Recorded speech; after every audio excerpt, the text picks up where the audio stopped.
As far as we in Israel are concerned, what we see facing us in concrete, tangible terms is a radical axis whose head is in Tehran, whose body is in Damascus, and whose front arms are in Lebanon with Hezbollah and in Gaza with Hamas trying to kind of strangle us.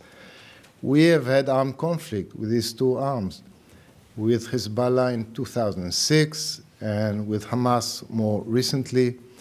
They are drawing the lessons from the armed conflict with us. They are trying to strengthen themselves, rearm themselves, both militarily and politically.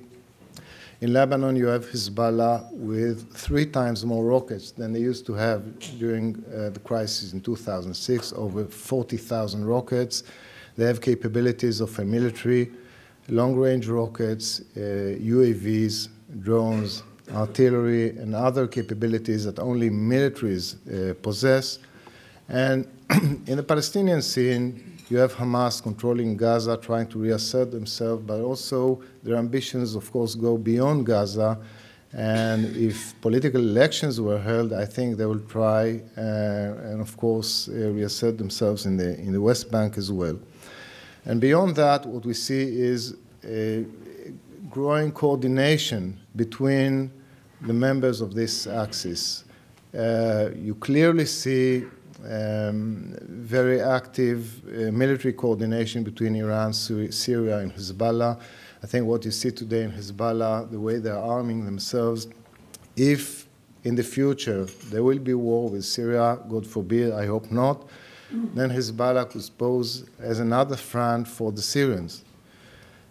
In Hamas, you see growing dependence on Iran. In the past, Hamas kept kind of an arm's distance from Iran. That's not the case anymore. They get money from them, they get weapons. There's extensive smuggling efforts done by the Iranians following the war in Gaza, and they are trying to build Hamas the way they built Hezbollah towards the armed conflict we had in Hezbollah in 2006. Let me now say a few words about each and every one of these members of the Axis. Let me begin with Iran and with its nuclear project. I don't have to say much about the nature of the Iranian threat, their ideology, the merger between the ideology, the nuclear project, the terrorist activities, political subversion, and so on. Everybody in our region feels it. We have no doubt that Iran is striving to reach nuclear military power, not just nuclear peaceful power, but nuclear military power. I know that some people around the globe are saying to us they want nuclear energy, but not necessarily military one. Well, I think we have clear evidence that what the Iranians are after is nuclear military power. Now, in order to gain nuclear military power, you need 3 elements. You need enough fissile material, you need delivery systems, and you need weaponization. And let me say a few words about each of them. And I will begin with weaponization. According to the last US NIE, the National Intelligence Estimate, it said that Iran stopped weaponization in 2003 and that there was no evidence that this was resumed.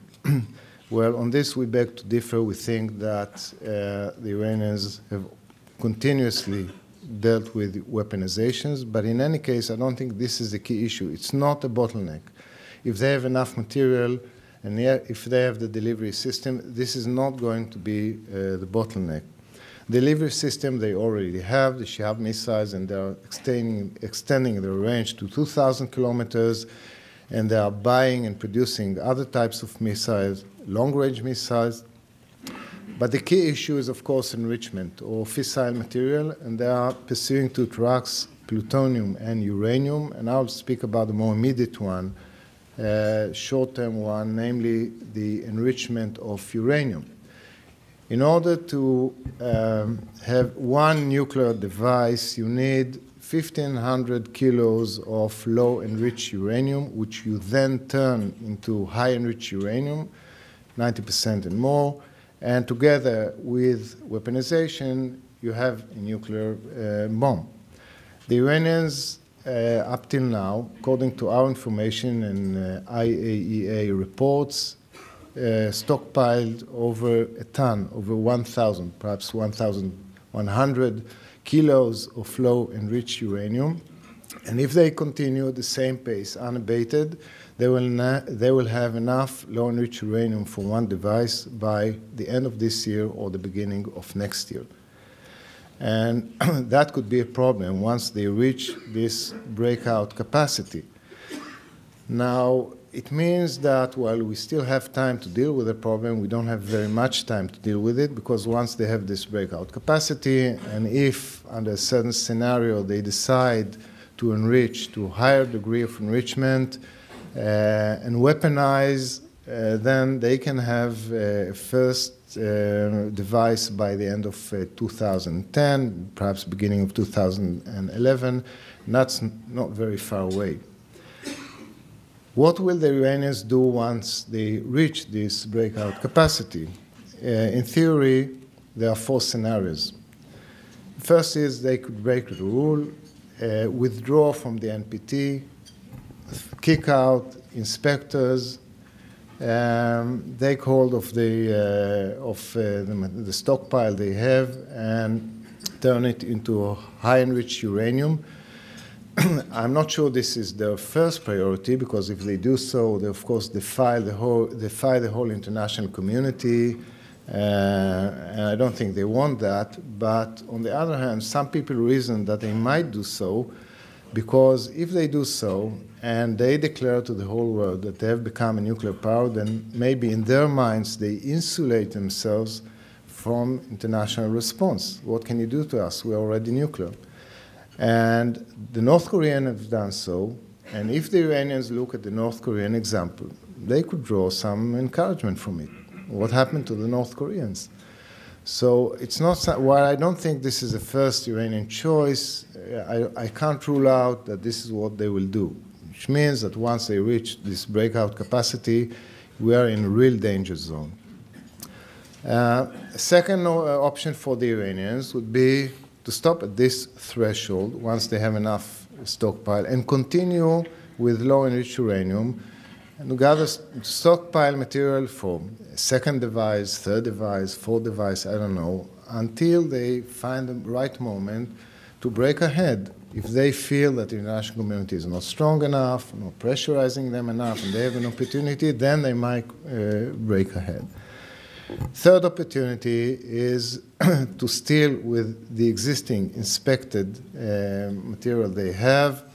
They could do so, but I think they will slow them down considerably.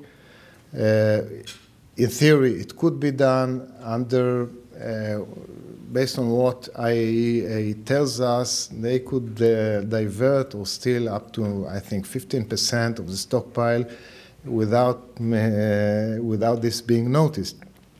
And fourthly, there's also always a scenario of what experts call a bomb in a cellar, namely that they will have, or maybe already have, and we don't know about it, kind of a fully clandestine project, line of production, and while continuing with the known sites, inspected sites, they will go in this clandestine parallel project and reach nuclear capabilities. It's not something that we know about. We suspect that they will want to have some sites unknown to us. But again, you don't know what you don't know. I can't rule out this possibility.